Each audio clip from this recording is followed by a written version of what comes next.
All right, folks. We're back in court with Benjamin Flannery. Last time, the judge gave him a shot to avoid jail. So, what happened? Did he turn things around or crash straight back into trouble? We will go on the record in the matters 20 CM 234, 21 CF 130, 21 CM 199, State of Wisconsin versus Benjamin Flannery. The state appears through DOC agent Leah Lineweber. We have Mr. Flannery in person as well. We're set here today for a probation review hearing.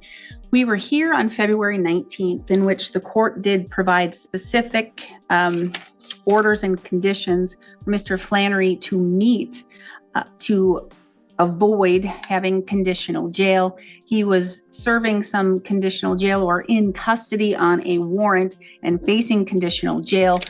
At that time, the Department of Corrections had another individual, Gretchen Annabis, in your place, Ms. Lineweber. That is not the agent of record. You were on vacation. And so she had notes about the case, and there was a recommendation from your standpoint and Department of Corrections standpoint. But now you are back from vacation, and you can provide the court with an update on where we are now from February 19th and where Mr. Flannery is as and if he is actually meeting the conditions of the court. He is not meeting the conditions of the court. He showed up on the 28th of February and he admitted to using methamphetamine. I'm sorry, I have to turn you up a bit. Go ahead. You want me to repeat?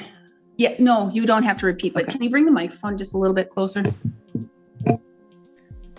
During that office visit, he was told about the GED boot camp. He did fill out the paperwork while he was in the office, and we did email it to the GED boot camp to make sure it got there.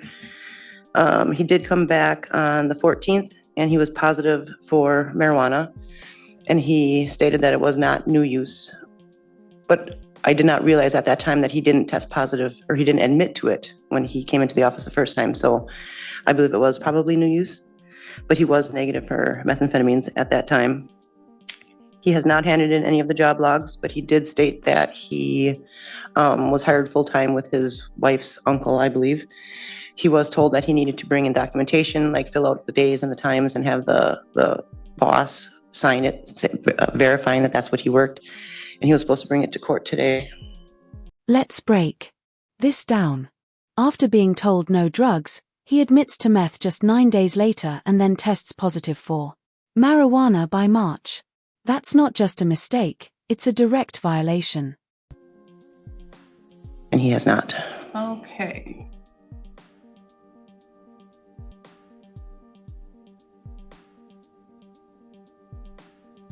Mr.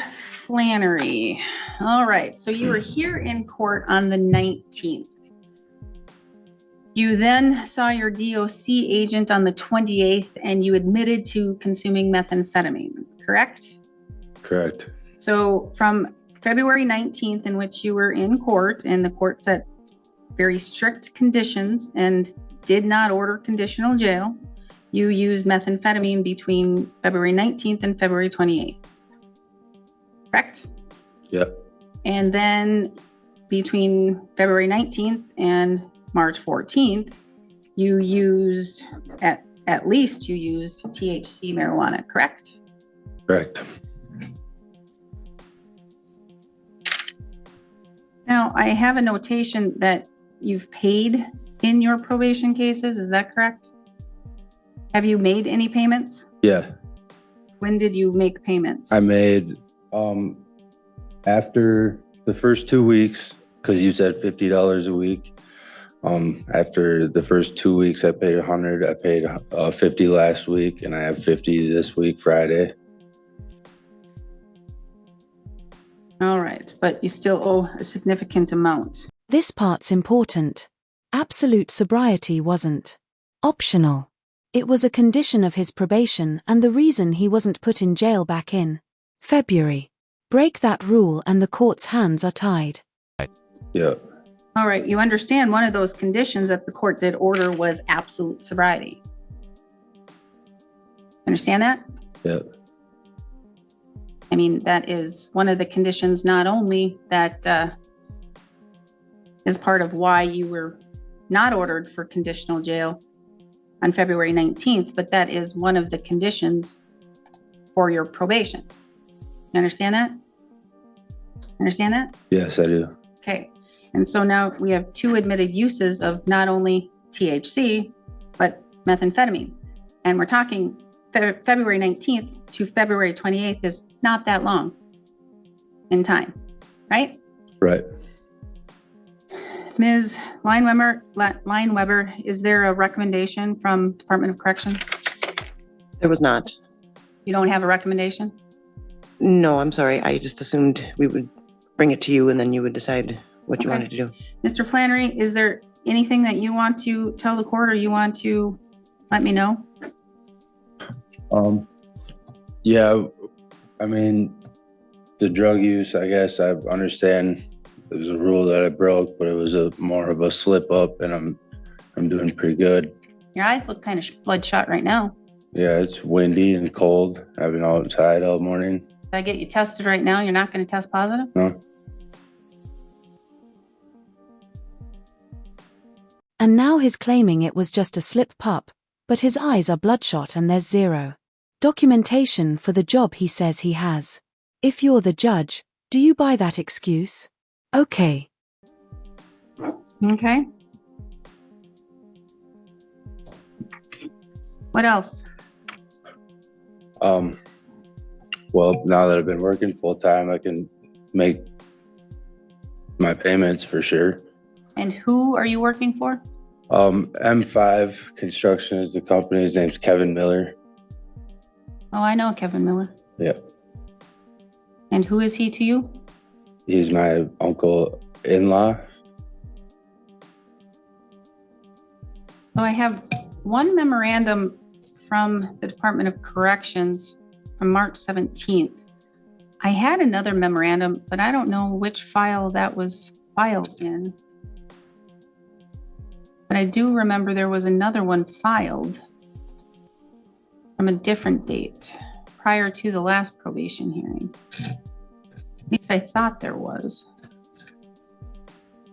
Maybe it was just what Ms. Anubis told the court. Did you file a memorandum prior to the last hearing? I did, requesting the hearing. Requesting the hearing. Do you remember what date that was? I do not. I'm sorry. Oh, that's okay. Oh, was that in December? It very well could have been. Yes. December 23rd, 2024 was a memorandum requesting a hearing. He wasn't paying his fines and fees. He didn't get his GED. He didn't complete the AODA. Oh, that's another reason. That's what we discussed, the AODA last time, and with the absolute sobriety. All right, anything else that you want? This isn't just about drugs anymore. No GED, no AOTA treatment, no payments until recently. It's a full list of broken promises, and the judge is clearly out of patience. Need to know, Mr. Flannery?